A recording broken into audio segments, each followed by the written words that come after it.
Simtelage yauya ondoro iguru yepamuzi inziva yanoti zitandi chinji 699 tora mkwatani gavara dambura musunguiri akingsi ndinonzikele pointswainini avanalem wese ndatibotaenda ndinoshuvira rukare handidi kuti uzobatikane ndinoda moyo ufare wese ndatibotaenda ndinoshuvira rukare handidi kuti uzobatikane ndinoda moyo ufare akaita muvhuoni ndikatide zvako ina ndazvigoni ndandoshuvira kuita mujoni ndese ndakavhara ndati kunge goni mumwoyo mangu wakapinda ukabuda ndii wakapinda ndati ukabuda moyo wangu ndati vakapinda ukabuda mudiwa kunge uzashushikani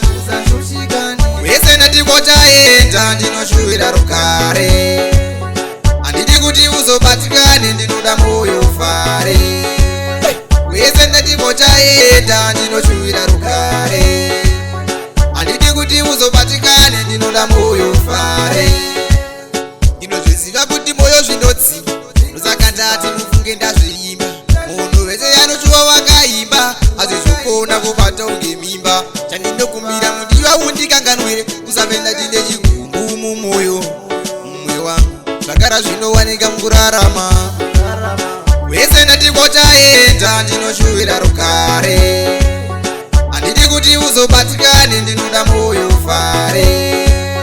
wese ndatibotaenda ndinoshuvira rukare handidi kuti uzobatikane ndinoda moyo ufare akaita muvhuoni ndikatide zvako ina ndazvigoni ndandoshuvira kuita mujoni ndese ndakavhara ndati kunge goni